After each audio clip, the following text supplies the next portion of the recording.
75 साल में चपरासी से लेकर मुख्य सचिव तक अगर जितने भी लोग नौकरी में, सरकारी नौकरी में हैं, सबकी संख्या को आप जोड़ दीजिएगा तो वो संख्या होती है 23 लाख। 1.97% लोगों को ही सरकारी नौकरी बिहार में मिला हुआ है। और आपको ये सब जवाब दिखाया जा रहा है कि हम आएंगे तो 10 लाख एक के बार दे देंगे। आप लोग पढ़े लिखे लोग हैं। 75 साल में 30 से ज्यादा सरकारों ने मिलकर 23 लाख नौकरी ही दिया है बिहार में। जाकर पढ़े लिखे आदमी है, चेक कर लीजिएगा। और लोगों को बताया जा रहा है कि हम तो साले भर में 10 लाख नौकरी दे देंगे। 98% बिहार के लोग, उनको सरकारी नौकरी नहीं है और बहुत हद तक उनको मिलेगी भी नहीं। लेकिन रोजगार जरूर होना चाहिए। उसको समझिए क्यों नहीं है रोजगार। रोजगार इसलिए नहीं है, यहां से पलायन इसलिए है कि यहां पर रोजगार के जो संभावनाएं हैं उसको करने के लिए जो साधन सुविधा चाहिए, पूंजी पैसा चाहिए, वो आपके पास नहीं है। यहां बैठा हुआ जितना युवा है, आपको नौकरी नहीं मिले कोई बात नहीं है। अगर आपको खेती करने में मन नहीं लग रहा है कोई बात नहीं है। लेकिन अगर सरकार की ओर से आपको 5 लाख, 10 लाख, 2 लाख ऋण मिल जाए, कर्ज मिल जाए सस्ते दर पर, बिना किसी गारंटी के, बिना जमीन गिरवी रखे हुए, तो यहां बैठे हुए बहुत सारे लोग वो कुछ ना कुछ अपना रोजी रोजगार कर लेंगे। पूरे दुनिया में लोगों ने रोजगार वैसे ही पाया है। अब आपको वो पूंजी यहां क्यों नहीं मिलती है ये समझिए। रिजर्व बैंक ऑफ इंडिया हर साल एक आंकड़ा जारी करता है पूंजी के संबंध में, जिसको कहते हैं क्रेडिट डिपॉजिट रेशियो।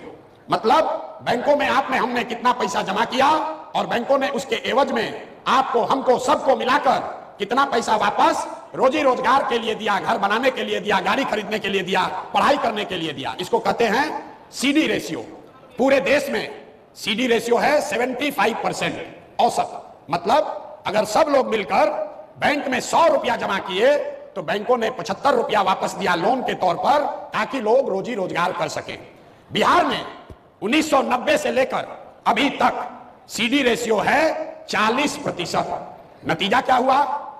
पिछले वर्ष पूरे बिहार की गरीब जनता ने बैंकों में जमा किया 4,61,000 करोड़ रुपया। 4,61,000 करोड़। अगर 75% पैसा आपको, हमको, समाज को ऋण के तौर पर मिलता काम करने के लिए, रोजगार के लिए, तो बिहार के लोगों को मिलता 2,80,000 करोड़ रुपया।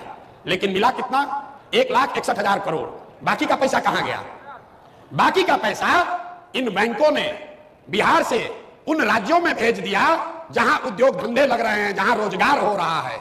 गुजरात में, कर्नाटक में, आंध्र प्रदेश में, तेलंगाना में, तमिलनाडु में, केरल में सीडी रेशियो 90 से ज्यादा है। मतलब वहां के लोग अगर 100 रुपया बैंक में जमा किए तो उनको 90 रुपया मिला रोजी रोजगार के लिए। और बिहार के गरीब लोग 100 रुपया जमा किए, आपको 40 रुपया मिला। इसका असर क्या है इसको समझिए। पिछले 30 वर्षों में बिहार के बैंकों ने बिहार से 26 लाख करोड़ रुपया, याद रखिए और लोगों से पूछिए, यहां के वित्त मंत्री को भी पता नहीं, कोई पूछता ही नहीं है। 26 लाख करोड़ रुपया आपका, हमारा ये पैसा दूसरे राज्यों में भेज दिया। आपको आदमी का पलायन दिखता है। हम आपको बता रहे हैं कि ये पलायन इसलिए है क्योंकि यहां से पूंजी और बुद्धि का पलायन है। पैसा जो है वो बाहर जा रहा है, जो पढ़ लिख कर बुद्धिमान है वो बाहर जा रहा है, तो जो बच गया लेबर, उसके पास तो कोई ऑप्शन ही नहीं है, विकल्प ही नहीं है, उसको बाहर जाना ही जाना है। अब इसको गंवई भाषा में समझिए। मान लीजिए कि आपको बाल काटने आता है, आपके पास 20,000 रुपया है, आप चाहते हैं कि एक सैलून लगाकर हम एक अपना रोजी रोजगार शुरू करें। आप सैलून खोलने गए तो लोगों ने बताया इसमें 1 लाख रुपया लगेगा। दूसरे राज्य में 80,000 70,000 रुपया आपको बैंक से लोन मिल जाएगा, 20,000 रुपया आप जमा कीजिएगा, सैलून खोल लीजिएगा। लेकिन बिहार में वो लोन नहीं मिलेगा, तो 20,000 रुपया में क्या करेगा? 5,000 रुपया किसी दलाल को देगा, 2,000 रुपया में ट्रेन का टिकट खरीदेगा, बस का टिकट खरीदेगा और जाकर बॉम्बे में किसी सैलून में मजदूरी करेगा।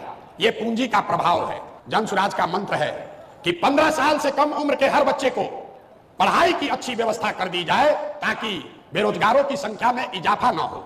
और 15 साल से 45 साल के उम्र के लोगों को अब पढ़ाने का फायदा नहीं है। अब क्या पढ़िएगा? तो जो पढ़ना था पढ़ लिए।